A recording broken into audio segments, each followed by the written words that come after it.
Hello, everybody, and welcome back to Odin's Movie Blog. I am the critic who is a cynic. Hope we're doing well. And today we'll be talking about the box office premieres last night of Gretel and Hansel and the rhythm section. And I have just never, since I've been tracking the box office, so I'm not to say this is obviously not the only time that this has ever happened, but since I've been tracking it, I don't think I've ever seen numbers this low for a Thursday night premiere. Gretel and Hansel coming in, beating the rhythm section, making a whopping $475,000. You heard that right, $475,000 at 2,500 screens with a whopping $190 per screen, which is just so insanely low. But many people still expect the movie to be relatively successful, with some people even saying over on Deadline that it could projecting it out could potentially make upwards of $10 million for the entire weekend, still making way for Bad Boys for Life to come in at number one, most likely 1917, The Gentleman, to do much better than that film in particular. But $475,000, not looking very good, but not nearly as bad as that little film from Paramount, which cost $50 million. That's right, $50 million, the rhythm section cost, the one starring Blake Lively, where she plays a woman who loses her family and then trains to become an assassin, essentially, is a film that has now made a whopping $235,000. That's right, $235,000 for a whopping $104 per screen. As I've said, since I've been starting to do more tracking on the box office, which is definitely something that's happened more recently. I mean, I've been covering box office for about maybe 6+ months at this time. I mean, going back even to the beginning of the channel, you can see that I was, tracking some numbers, but I was mostly focusing on Star Wars movies, things like that. As far as covering all the box office every single week, that really has only been a relatively new phenomenon, especially covering a lot more of the box office news on this channel, diving even deeper. So this deep level dive has been relatively new to the channel overall, but like the past month or two. And I have just never seen, and maybe the more I track this stuff, the more I follow it, maybe we'll see more. I mean, this could easily just be the fact that it is indeed a January film, and January films are where films go to die. It could also be the fact that this is going to be a weekend dominated by sports, because the Super Bowl is this Sunday. For those that follow sports, you probably are already planning your Super Bowl party. For those that don't follow sports, you might already be planning your Super Bowl party as well, because it's one of those few events, kind of like WrestleMania and other things like that, where you don't have to be necessarily a huge diehard fan of the sport and follow it every single game to be tuned into it, to know what's going on, to follow the events of it, etc. And so I think that all of these things together, in addition to, I would say, pretty light marketing for both Gretel and Hansel and the rhythm section, and also just very, I would argue, not really convincing marketing either. I don't think I can remember seeing those trailers and thinking to myself, I want to see this. And Gretel and Hansel, when that came out, I was like, oh, they swapped around Hansel and Gretel for Gretel and Hansel. I can only imagine the direction that they're going to try and go with this film. The rhythm section, I thought, oh my goodness, this is a terrible name for a movie dealing with spies and such. When you hear the rhythm section or see that title, you think, oh, it's going to be a movie about bands. It's going to be a movie about music, maybe jazz or something like that. Not, oh, it's a woman who loses her family and then has to train to become a spy. Like, what in the hell were they thinking when they titled that film? And that's not a small production company. That's Paramount. Paramount, what were you thinking? You could have named that thing something better, and that name alone could have gotten you probably closer at the very least to $500,000. But because you named it the rhythm section, had very little marketing for it, and yet you still paid $50 million before marketing, by the way, you're looking at a film that is already most likely going to be a flop. It's amazing to me how many studios release these films in January where they are almost guaranteed to be flops. But seeing that it's a dead month in the first place, where a lot of people just don't go to the movies because they've already spent so much money in December for the December films and, of course, Christmas, things like that. But then you go out of your way to make a film, not heavily promote it, and then give it a title which has no connection really to anything from the basic plot elements. Is there going to be a connection for the rhythm section in the movie? I'm sure. I'm sure that if you actually see the movie, you'll be like, oh, the rhythm section, it makes a lot of sense now. But you got to get the butts in the seats first. You got to get the people actually there to say, oh, I actually kind of want to find out more about the story. And you don't do that by saying, okay, we're just going to put no trust or faith in this film whatsoever. Put it out in January, give it the worst title in the world, give it some of the worst bland marketing in the world, but we're still going to put a lot of money behind it, and we're still going to put it out in over 3,000 theaters. It's not in 3,000 theaters yet, but is expected to be released at around 3,000 theaters for the entire weekend, because not all theaters will end up getting Thursday night premieres, and that's why you'll see more theaters added on by the end of the weekend. With Gretel and Hansel, that one at least makes sense to me for it not making a lot of money, because it's a horror film, and horror films can sometimes either make crap tons of money to an amazing extent, or sometimes be like this, where they just don't make any money, but because they cost very little, usually, to make, it really isn't that much of, it's not really not that big of a deal. But United Artists, $475,000, and yet many people are still expecting it to make $10 million for the weekend. I just can't see that happening. I mean, could it happen? Sure. But as I said, following the box office the way that I have been, I just feel like a movie has to make at least $1 million on a Thursday in order to have any chance of any type of success over the weekend. Now, if it doesn't reach $10 million like it's projected to, does that mean it's a failure? It really depends. Again, we'll have to actually dive in to see what the actual marketing for that film is yet, which we don't have at this point in time. Again, as you can see here, we don't have that information yet, but based on the fact that this is very much a low-budget film, the fact that this is a short film, seems to indicate that they probably did not spend a whole lot on it. A lot of the reviews for it have actually been pretty mixed, to the point of people saying there's some really cool things they try, but for the most part, it's just dull, it's boring, the story is not that interesting, which, again, really no surprise for me after having seen the trailer.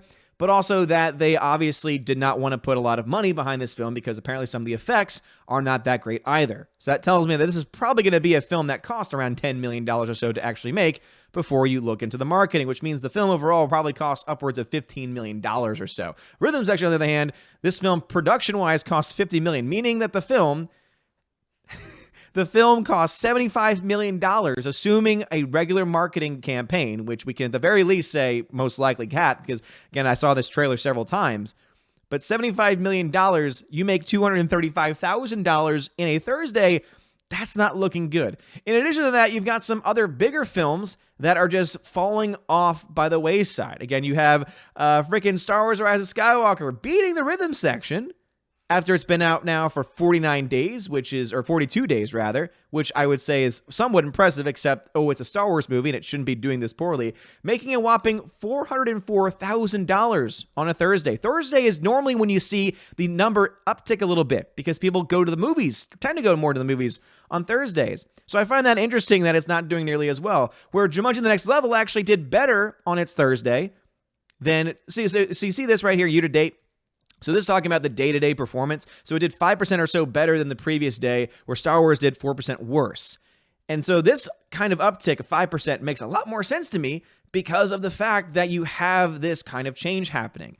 And yet we see constantly The Rise of Skywalker underperforming against other films, not only Jumanji: The Next Level, which has been out longer than Rise of Skywalker, but of course also against some of the other Star Wars films as well. And I know that there are some people that are tired of me talking about Star Wars, and there's some people that want me to talk more about Star Wars, and so that's why I'm saving it towards the end of the video, so that way if you're not interested, you don't have to watch anymore. But if you are interested, we're going to go ahead and we're going to pull up its comparison to the film that I've been comparing it to for this long period of time, Rogue One: A Star Wars Story, because that is, again, as I said before, is the most accurate to what the film is likely going to make by the end of its run. So at this point in time, Rise of Skywalker's made $1,048 million. It's almost catching up to Rogue One's before adjusted for inflation numbers. However, as you can see, the unadjusted numbers here, it is still well behind Rogue One before inflation, and of course after inflation as well. It has surpassed it in the international box office. But remember that this 523 is also before you adjust for inflation as well. And what I think is the most interesting story is the fact that Rogue One made $586,000 on its sixth Thursday. I know you're excited about Thursdays, River. Isn't it amazing? So this film is, and again, this is before inflation. So this film is tracking around 300,000 or so behind where Rogue One was at the same time in its history. Rogue One then went on to make about, so about maybe $5-6 million in a weekend, which I don't think Rise of Skywalker is set to make this weekend either. But the fact that you have a Star Wars film, going as low as $404,000, here's the problem.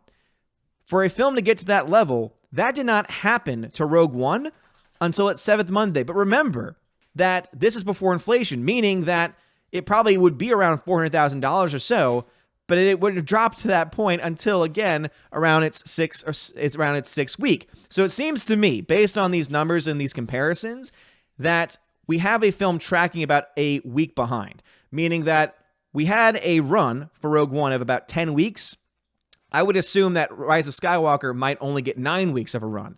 But if that happens, if it only gets those 9 weeks because it just keeps making just no money at the box office and it keeps getting pulled out of theaters, that'll be the other interesting thing to see is how many theaters is Rise of Skywalker in, because as of right now, it is still playing in about, let's see if we can find here, about 2,800 screens. I imagine that it's going to fall out of more screens this weekend. But how many more screens can it stay on, and for how long can it stay on to stay in the limelight, to stay in the discussion? Because, yeah, it's crossed $1 billion, but remember, we're at the point now where it's starting to fall off, not just domestically, but internationally as well. There's just very little money that it has left to make at this point in time, just because it's running out of screens. It's running out of showtimes. It is running out of cash already by the 7th weekend. That wasn't the case with Rogue One: A Star Wars Story. Remember, Rogue One had some very positive buzz around it that kept people going back and back and back. Rise of Skywalker has not had that same type of flow, and that's why it's falling to the numbers that Rogue One would have hit about a week later in its cycle. And so it'll be interesting to see what the 7th week ends up holding for Rise of Skywalker in comparison to Rogue One, because that, to me, is going to tell us for sure whether or not the film will last 10 weeks, like like Rogue One did, or whether it's going to fall out of theaters beforehand, or if Disney is going to try and work out some deals with theaters to get the film out longer than Rogue One to say, oh, look, see, it made extra money past what Rogue One did. But at the end of the day, it'll be interesting to see nonetheless where it falls. And I don't think there's really no possibility, because there's no more cash, that it'll ever catch Rogue One's before inflation numbers in the domestic marketplace, and especially the after inflation numbers at the international box office. But then, let me thoughts about this. Are you planning to see Gretel and Hansel or the rhythm section this weekend? And if so, why? I really honestly want to know, because these trailers for these two films just were so uninteresting to me that I just don't really understand why. And especially with the rhythm section costing $50 million to make and produce, and about $75 million total when you add in marketing, it just kind of boggles my mind that studios are spending so much money on films that they have no faith in. And people say, oh, how do you know they don't have faith in it? Well, because they released it in January. And in January is that notorious month where films, again, are released to die. And the fact that they just put so little effort into it to the point that it only made $235,000 on a premiere night. Again, I'm not expecting this film to do Avengers level, Marvel, Star Wars, DC level, Thursday night numbers. But come on. That's just downright sad. So let me know your thoughts about that. And of course, any thoughts about the Star Wars news in the comments section below. Like this video, smash the like button, and give us a subscribe. It helps us a lot. You're all amazing and beautiful people. Have a wonderful day. And as always, God bless. And now I want to give a shout out to my January Patreon members: animation commentator Brian P, Dion, Divex, Elizabeth M, Enrique Evangelista, Fan Addicts of Film, Father Christopher Miller, Hail Father, Frank the Tank and the Shawhan Wiener Dog Clan, Harold Francis, the Hunky Chunky Funky Monkey, Inflamed Wood, It's a Trap Productions, Jason Clark, Jeffrey Toon, JJ Jonathan Jerembeck, Lady T, Mad Mitch Dunaway, Mr. Peabody and his evil twin, Orange Hat Reviews, Outpost Dyer, Perpetual Punster, Riff Magos, Rosetta Allen, Sir Lanceloto, Theodore Bendon, The DJD Show, Those Two Ball Guys, and Tina B, and Sharon Ferguson. Sharon!